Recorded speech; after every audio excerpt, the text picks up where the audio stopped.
درود پاک جاری رکھیں اور اس کے ساتھ ہی انشاءاللہ ہم اپنا پروگرام کا بھی آغاز کرتے ہیں. آپ پہلے درود پاک پڑھ لیں.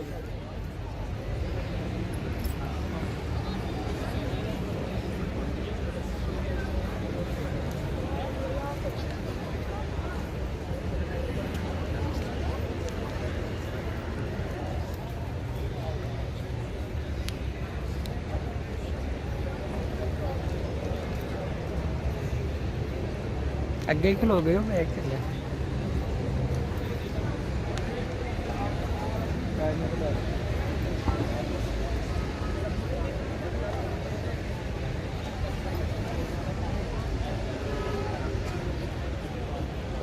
ایک جگہ بیٹھ جاؤ. کھینچو وہ ان کے نمبر ہیں. اچھا ان کے نمبر ہیں. اعوذ باللہ من الشیطان الرجیم. بسم اللہ الرحمن الرحیم. تو غنی از ہر دو عالم من فقیر، روز محشر روز رہائے من پذیر، گر تو می بینی حسابم ناگزیر، از نگاہ مصطفیٰ پنہا بگیر.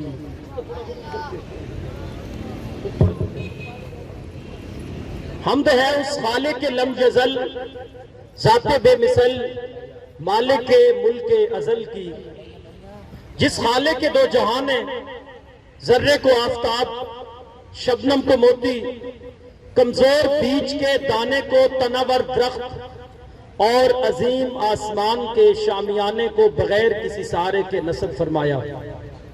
اور لاکھوں کروڑوں درود و سلام سید المرسلین، سردار عرب، سید الانبیاء، وارث بطحہ، امام الاولین و آخرین، شفیع المذنبین، رحمت للعالمین، خاتم النبیین، سید المرسلین، راحت العاشقین، مراد المشتاقین، سید المعصومین، سید الشافعین، سید الساجدین، سید العابدین، سید العافین، سید الرؤوفین، سید الذاکرین، سید المومنین، سید المتقین، سید الراکعین، سید الزاہدین، سید المرزوقین، سید الراغبین، سید الوارثین، سید الناصرین، سید المواحدین، سید الحامدین،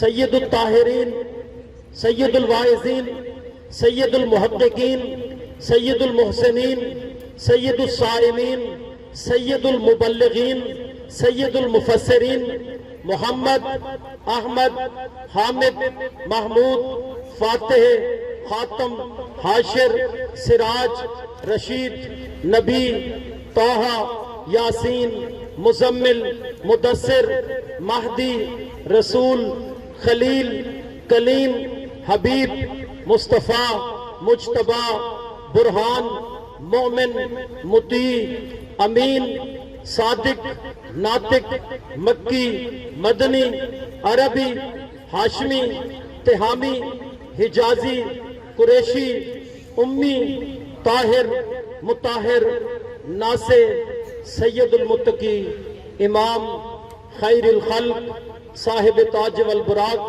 سید العرب والعجم، شمس الضحیٰ، بدر الدجا، صدر العلا، نور الخدا، کہف الورا، جمیل الشہم، صاحب الجود والکرم، حضرت محمد مصطفیٰ صلی اللہ علیہ وآلہ وسلم کی ذات مقدسہ و مطہرہ پر.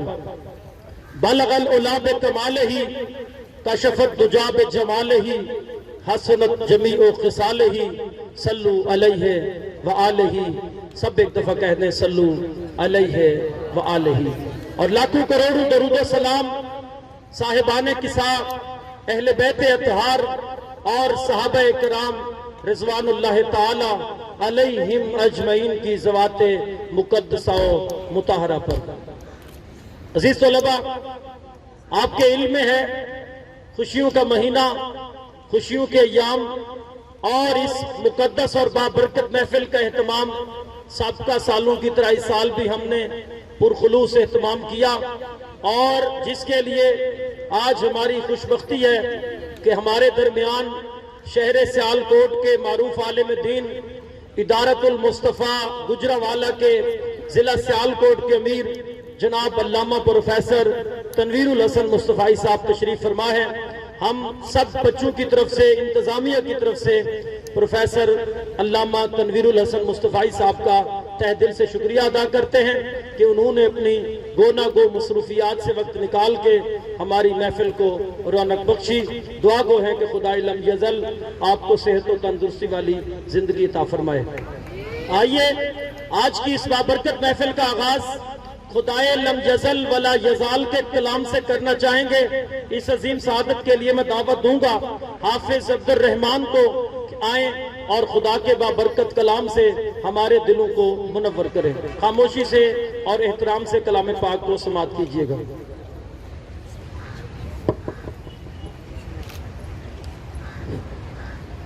أعوذ بالله من الشيطان الرجيم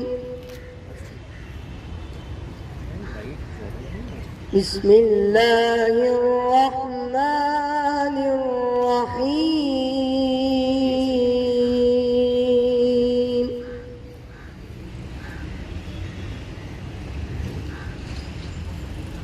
ما كان على النبي من حرج فيما فرض الله له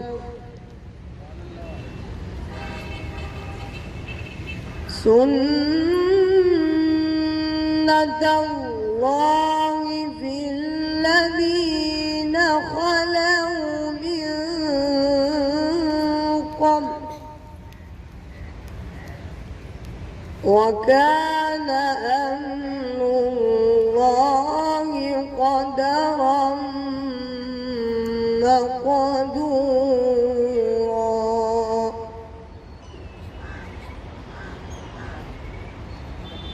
الذين يبلغون رسالات الله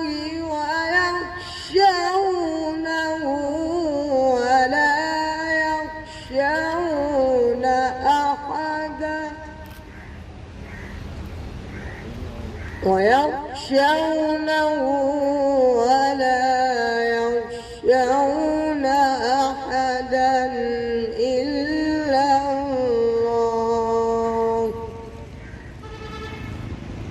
وكفى بالله حسيبا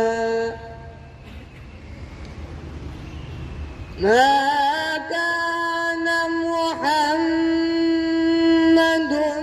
أبا أحد من رجالكم ولكن رسول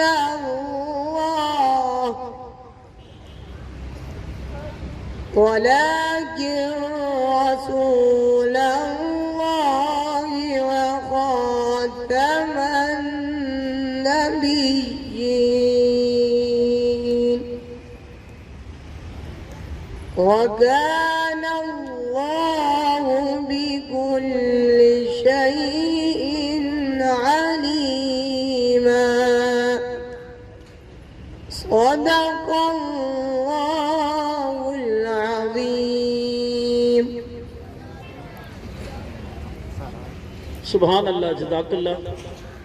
ذکر خدا کرے، ذکر مصطفیٰ نہ کرے، ذکر خدا کرے، ذکر مصطفیٰ نہ کرے، ہمارے منہ میں ہو ایسی زبان خدا نہ کرے، خدا نہ کرے۔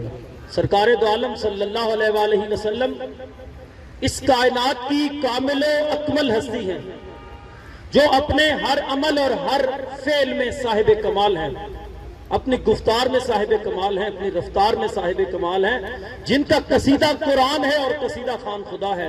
آئیے ان کی بارگاہ میں گلہائے عقیدت پیش کرنے کے لیے دعوت دوں گا کلاس ہشتم سے عطاء المصطفیٰ قادری کو کہ آئیں اور سرکار دو عالم صلی اللہ علیہ وآلہ وسلم کی بارگاہ میں گلہائے عقیدت پیش کریں۔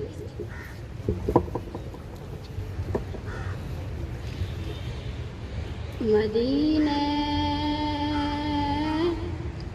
سے بلاوا آ رہا ہے، مدینے سے بلاوا آ رہا ہے، مدینے سے بلاوا آ رہا ہے، مدینے سے بلاوا آ رہا ہے، میرا دل مجھ سے پہلے جا رہا ہے، میرا دل مجھ سے پہلے جا رہا ہے، نوازوں کا وہ صدقہ بانٹتے ہیں، نوازوں کا وہ صدقہ بانٹتے ہیں، زمانہ ان کا صدقہ کھا رہا ہے، مدینے سے بلاوا آ رہا ہے۔ سبحان اللہ، جزاک اللہ۔ حسن یوسف دم عیسیٰ ید بیضا داری، یوسف بھی حسین تھا، جناب موسیٰ کا معجزے والا ہاتھ بھی خوبصورت تھا، اور جناب عیسیٰ علیہ السلام کا کم بِإِذْنِ اللہ سے روحوں کو جگا دینا بھی ٹھیک تھا۔ حسن یوسف دم عیسیٰ ید بیضا داری، آنچے خوبہ ہما دارن تو تنہا داری۔ ہر بندہ اپنی جگہ پر، مگر اے محمد صلی اللہ علیہ وآلہ وسلم آپ صاحب کمال ہیں۔ تو ایک اور ہدیہ عقیدت بارگاہ رسالت مآب صلی اللہ علیہ وآلہ وسلم میں دعوت دوں گا بدر حیدر کو۔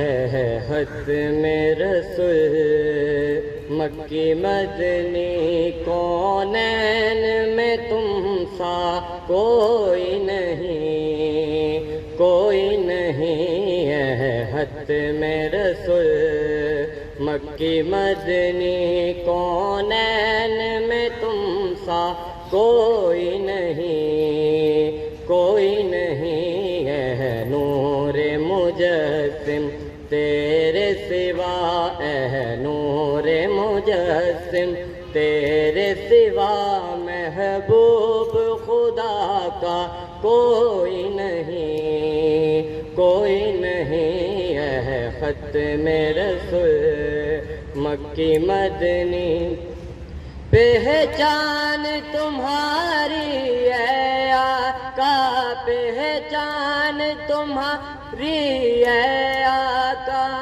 تم عیش بری پر پہنچے ہو، تم عیش بری پر پہنچے ہو، ذیشان نے دی ہے سب لیکن، ذیشان نے دی ہے سب لیکن، معراج کا دولہ کوئی نہیں، کوئی نہیں، ہے ختم رسول مکی مدنی۔ ہمیں سامنے ہوں گے نا ویڈیو میں۔ سبحان اللہ، جزاک اللہ۔ ایک اور ہدیہ نعت بارگاہ ختم مرتبت صلی اللہ علیہ وآلہ وسلم کی بارگاہ میں عبداللہ اعجاز، آپ کوشش کیجئے گا، میں نے پچھلے سال بھی یہ بات کی تھی، آج پھر دہرا رہا ہوں کہ جہاں آپ بیٹھے ہیں نا، یہ ذہن میں رکھیں کہ عرش کے فرشتے بھی آپ کو گھیر لیتے ہیں، یہ عام نہیں ہے، رحمت للعالمین کے دربار میں آپ بیٹھے ہیں، اس لیے درود پاک کا ورد رکھیں، بجائے عام گفتگو کے آپ کوشش کریں کہ درود پاک کا ورد رکھیں، نعت سنیں، ایک خوبصورت خطاب انشاءاللہ آپ کو سننے ملے گا۔ تو عبداللہ اعجاز۔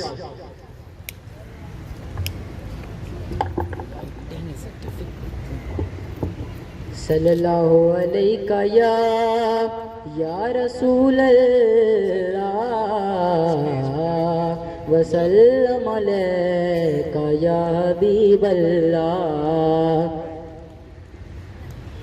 مجھ میں ان کی ثنا کا سلیقہ کہاں، مجھ میں ان کی ثنا کا سلیقہ کہاں، وہ شہید و جہاں وہ کہاں میں کہاں، مجھ میں ان کی ثنا کا سلیقہ کہاں، ان کا مدح سرا خالی کے آسرا، وہ رسول زمان وہ کہاں میں کہاں، مجھ میں ان کی ثنا کا سلیقہ کہاں، ان کے دامن سے وابستہ میری نجات، ان پہ قربان میری حیات و ممات، ان کے دامن سے وابستہ میری نجات، ان پہ قربان میری حیات و ممات، میں گناہگار ہوں شفیع آسیہ، بے کسوں کی امان وہ کہاں میں کہاں، مجھ میں ان کی ثنا کا سلیقہ کہاں، وہ مدینہ نگینہ ہے جو ہے عرش کا، وہ مدینہ برم جو بنا فرش کا، وہ مدینہ جہاں رحمتیں بے قرار، میں بھی پہنچوں وہاں وہ کہاں میں کہاں، مجھ میں ان کی ثنا کا سلیقہ کہاں۔ سبحان اللہ، جزاک اللہ۔ اب آخری نعت خوان ہمارے، اور اس کے بعد انشاءاللہ علامہ صاحب کا خطاب ہوگا۔ محمد حسنین وسیم خاکسار نعت پڑھیں گے، اور ان کے بعد انشاءاللہ خطاب شروع ہوگا۔ آپ بالکل ایزی ہو کے بیٹھیں بیٹا، بالکل ریلیکس ہو کے بیٹھیں، اور ورد میں نے بتایا کہ درود پاک جاری رکھیں، بہت ثواب ہے انشاءاللہ تعالی۔ محمد حسنین۔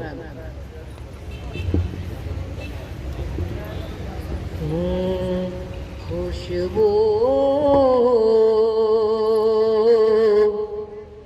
ہے دو عالم میں تیری، اے گلے چیدہ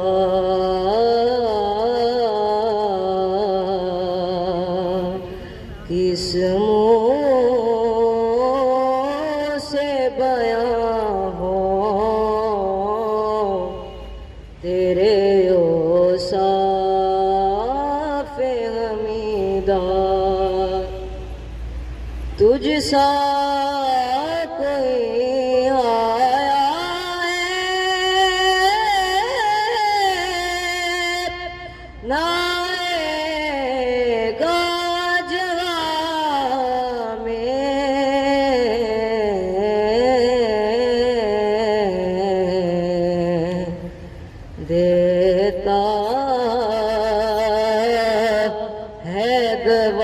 الہی یہی عالم کا جریدہ خیرات مجھے اپنی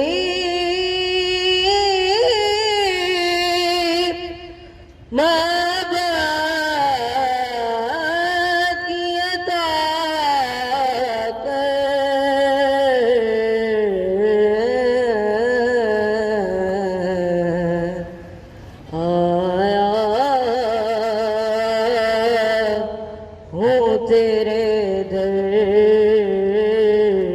پہ بدامان درندہ خوشبو ہے دو عالم میں تیرے آمینہ کے پھول آ گئے آمینہ کے پھول آ گئے آمینہ کے پھول آ گئے آمینہ کے پھول آ گئے آمینہ کے پھول آ گئے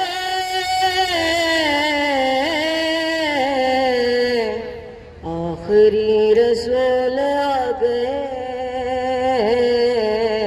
آخری رسول آ گئے آخری رسول آ گئے آخری رسول آ گئے تیری عاشقی کے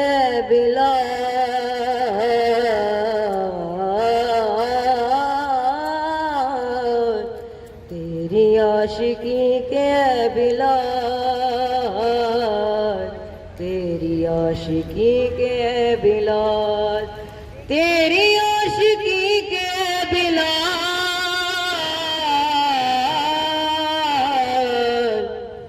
کرنے وہ قبول آ گئے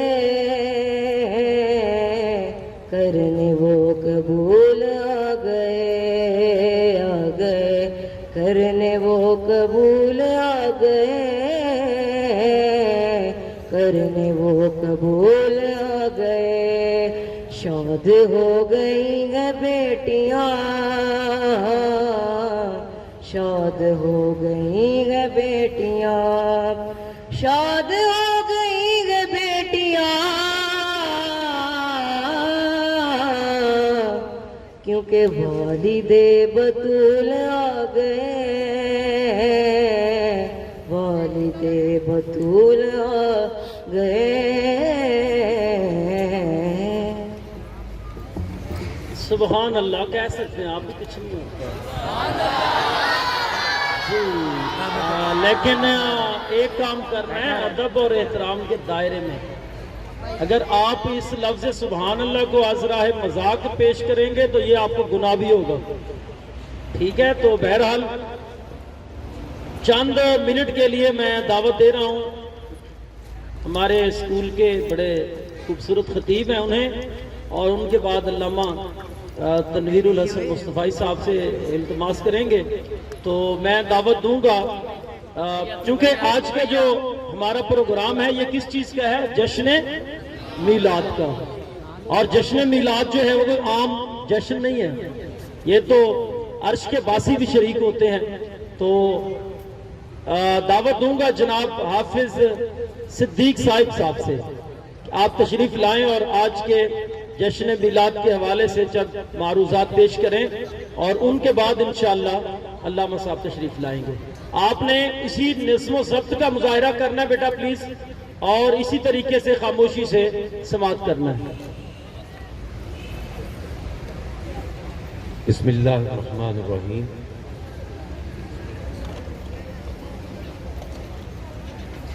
صدر محفل جناب علامہ پروفیسر تنویر الحسن مصطفی صاحب محترم پرنسپل صاحب معزز اساتذہ کرام اور عزیز طلباء آپ حضور صلی اللہ علیہ وآلہ وسلم کے ذکر کی، آپ کی ولادت کی خوشی کی محفل میں حاضر ہیں، اور یہ یاد رکھیں کہ ذکر مصطفیٰ کائنات کی بلند ترین حقیقت ہے۔ یہ ذکر وہ ہے جو اللہ تعالیٰ بھی فرماتا ہے، اور یہ ذکر وہ ہے کہ جب کچھ نہیں تھا تب بھی یہ ذکر تھا، اور جب کچھ نہیں رہے گا یہ ذکر باقی رہے گا۔ تو یہ بہت بلند ترین ذکر ہے۔ خدا کے بعد اگر کسی کی ذات بلند ہے تو وہ ذات مصطفیٰ ہے، اور آج حضور صلی اللہ علیہ وآلہ وسلم کی آمد اور آپ کی ولادت کے سلسلے میں ہم یہ محفل سجا کر بیٹھے ہیں، اور آپ اس حوالے سے تفصیلی گفتگو حضرت علامہ صاحب سے سنیں گے۔ میں آپ کے اور ان کے درمیان زیادہ دیر حائل نہیں رہنا چاہتا، صرف میلاد النبی کی مناسبت سے ایک اپنی لکھی ہوئی نعت کے چند اشعار پیش کر کے میں علامہ صاحب کو دعوت دوں گا۔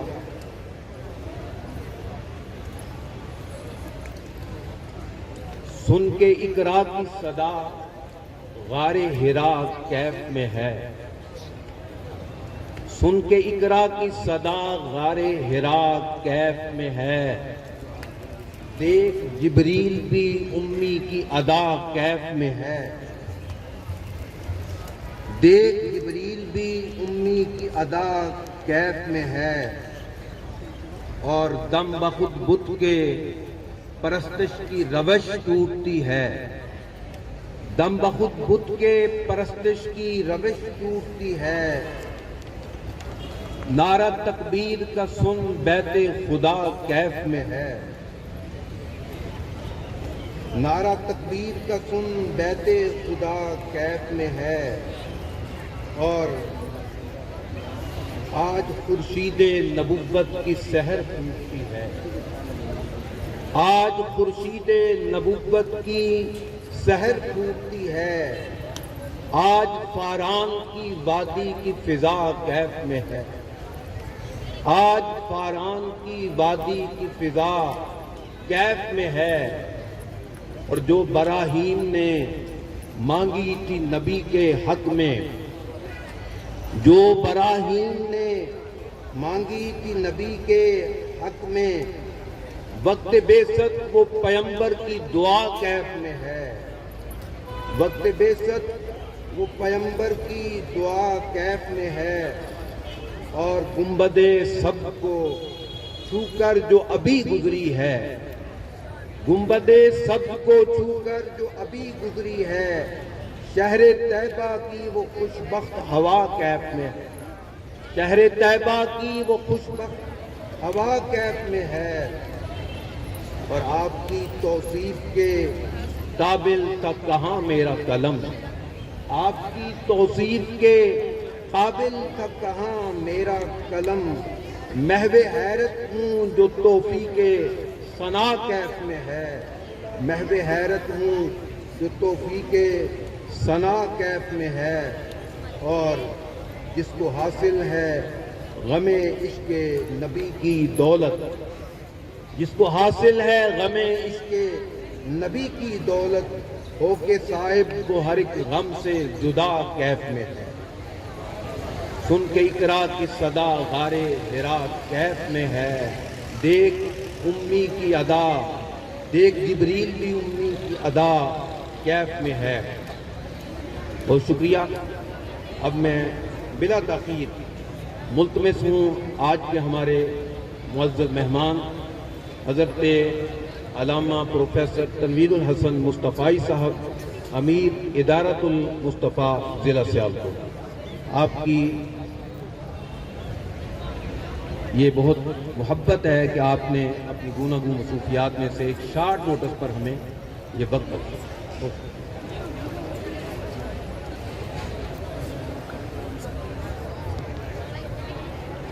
الحمد للہ رب العالمین والصلاة والسلام علی اشرف الانبیاء والمرسلین وعلی آلہ واصحابہ اجمعین قال اللہ تبارک و تعالی فی القرآن المجید والفرقان الحمید بسم اللہ الرحمن الرحیم لقد من اللہ علی المؤمنین اذ بعث فیہم رسولا صدق اللہ العظیم ان اللہ وملائکتہ یصلون علی النبی یا ایہا الذین آمنوا صلوا علیہ وسلموا تسلیما الصلاۃ والسلام علیک یا سیدی یا رسول اللہ وعلی آلک واصحابک یا سیدی یا حبیب اللہ۔ تمام حمد و ثنا، تعریف و توصیف اللہ جل مجدہ الکریم کی ذات بابرکات کے لیے، درود پاک کا نذرانہ عقیدت حضور نبی رحمت صلی اللہ علیہ وسلم کی بارگاہ میں پیش کرنے کے بعد، معزز محترم حاضرین و سامعین، بالخصوص مسند صدارت پر جلوہ گر اساتذہ کرام، السلام علیکم ورحمۃ اللہ وبرکاتہ۔ آج کی یہ خوبصورت محفل نبی رحمت صلی اللہ علیہ وسلم کے ذکر پاک کے لیے منعقد کی گئی، اور آپ جانتے ہیں کہ ماہ ربیع الاول کی سہانی گھڑیاں گلی گلی اور نگر نگر، بستی بستی، شہر شہر میرے اور آپ کے آقا و مولا صلی اللہ علیہ وسلم کا ذکر خیر جاری و ساری ہے۔ صبح و شام، دن ہو یا رات ہو، آپ کو کوچا کوچا، بستی بستی ذکر میرے محبوب کا ہی سنا ہی دے گا۔ اعلیٰ حضرت عظیم البرکت نے کیا خوب لکھا تھا کہ کان جدھر لگائیے تیری ہی داستان ہے۔ تو آج اسی ذکر کے لیے یہاں پہ ہم لوگ جمع ہیں۔ اللہ کی بارگاہ میں دعا کریں گے کہ اللہ ایک ایک لمحہ اس بابرکت محفل کا اپنی بارگاہ میں قبول فرمائے۔ اللہ نے انسان کو دنیا کے اندر بے شمار نعمتوں سے مالا مال کیا ہے۔ اگر وہ غور و فکر کرے تو اللہ کی دی ہوئی نعمتوں کو گن نہیں سکتا۔ سر سے لے کر پاؤں تک غور کرے تو کتنی عظیم نعمتیں اللہ نے اس کو عطا کی ہیں۔ ایک ایک نعمت کا بدل ساری زندگی کا شکر بھی نہیں ہو سکتا۔ آنکھ انسان کے لیے کتنا بڑا مقام رکھتی ہے، لیکن یہ حقیقت ہے کہ قدر نعمت زوال نعمت کے بعد ہوتا ہے۔ جب نعمت زائل ہو جاتی ہے تو پھر پتہ چلتا ہے کہ اللہ کی کتنی بڑی نعمت تھی جو ہم سے زائل ہو گئی۔ اتنی بڑی نعمت اللہ نے آنکھ کی صورت میں دی ہے، اور اگر اس کی قدر و منزلت پوچھنا چاہیں تو اس سے پوچھیں جس کے پاس دیکھنے کی قوت نہیں ہے۔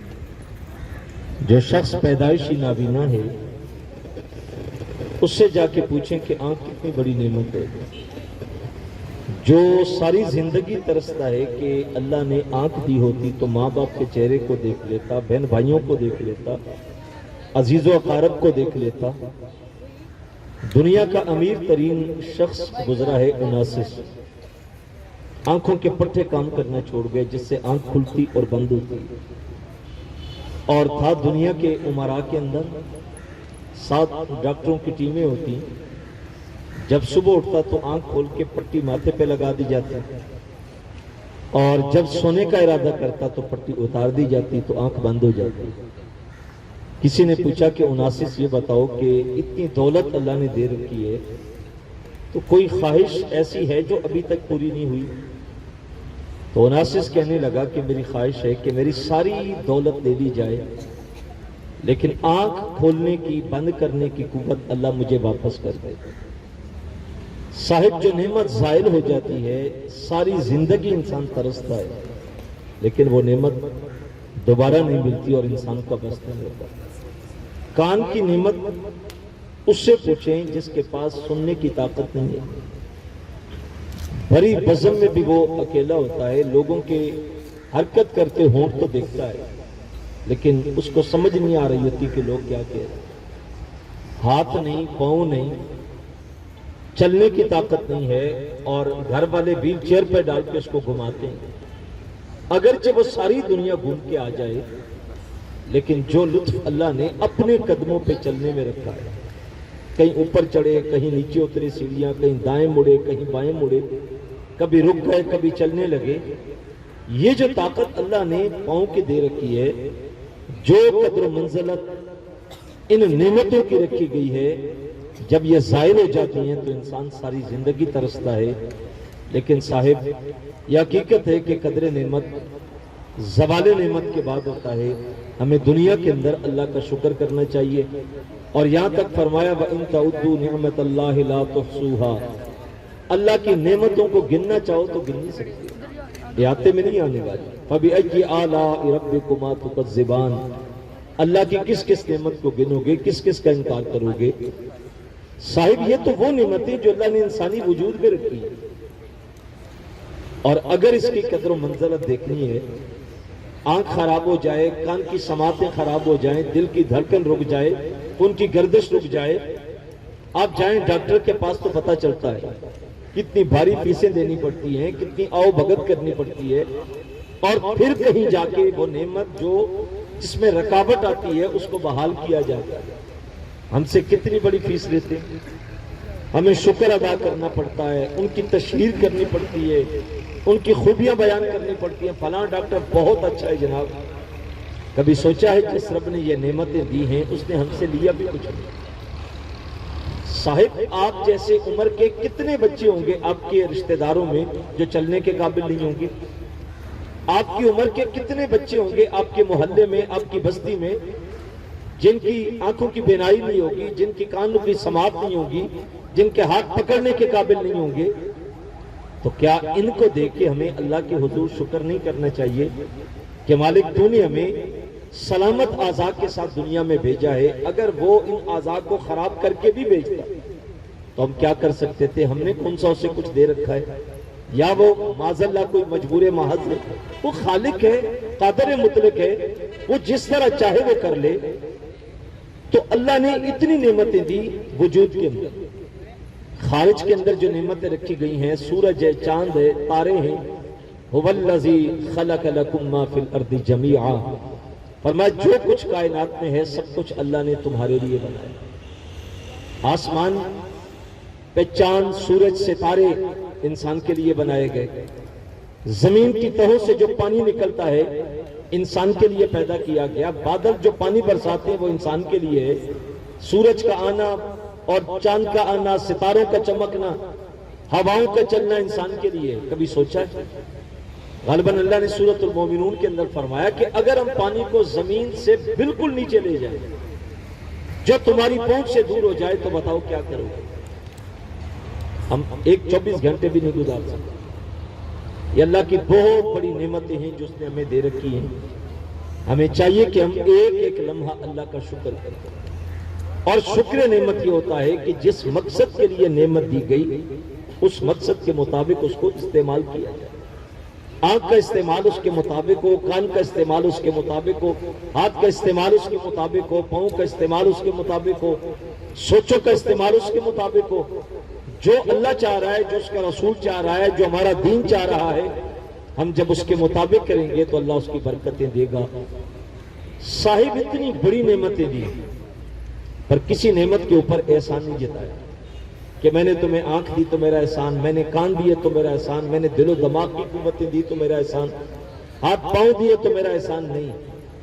لیکن جب نبی رحمت صلی اللہ علیہ وسلم کو بھیجا تو رب فرمایا کہ میں نے مومنوں کے اوپر لقد من اللہ علی المؤمنین اذ بعث فیہم رسولا، میں نے مومنوں پہ احسان کیا کہ انہیں اپنا رسول عطا کیا۔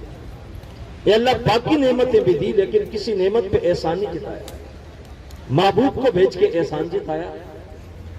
تو جواب آیا کہ باقی نعمتیں بھی تو اسی نعمت کے صدقے تھی، جو کچھ کائنات کو ملا اس نعمت عظما کے صدقے سے ملا، اور اگر میں نے اس محبوب کو بنانا نہ ہوتا تو میں کائنات کو وجود ہی نہ دیتا، یہ کائنات تخلیقی نہیں۔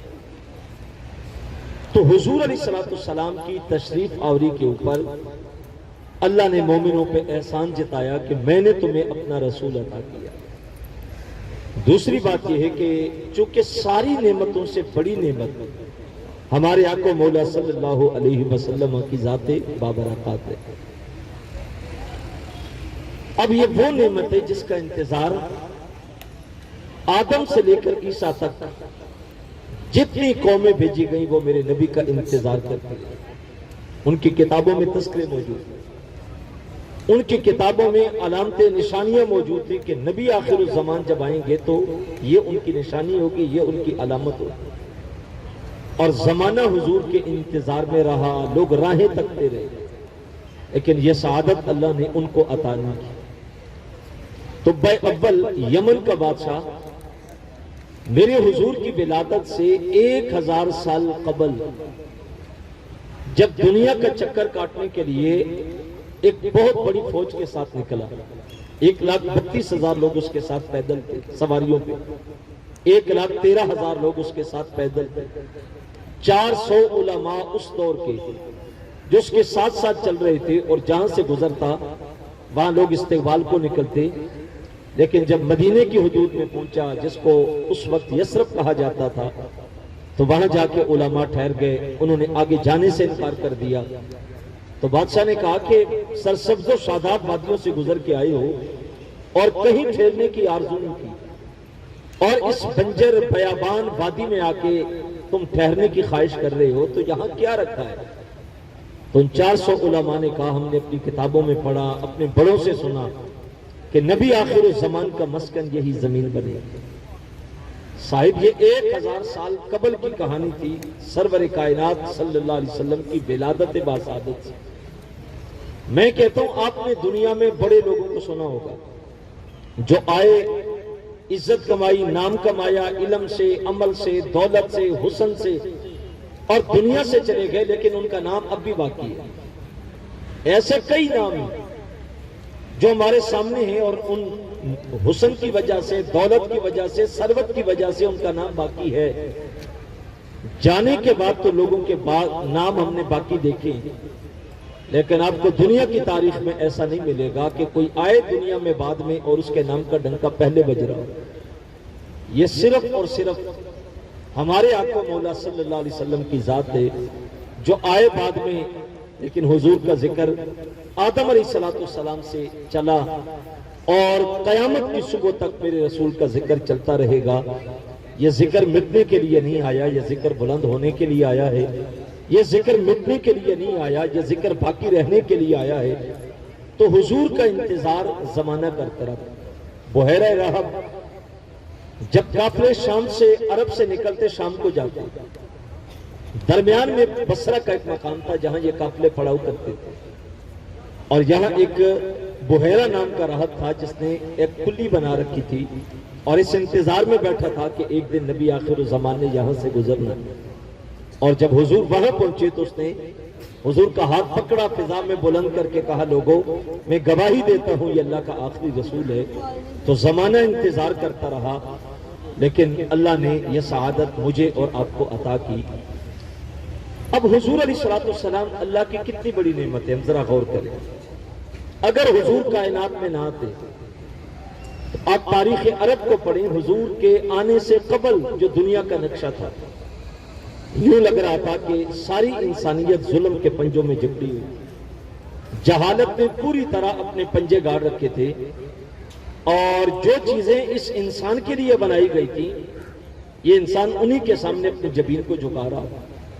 سورج، چاند، ستارے اس کے لیے بنائے گئے،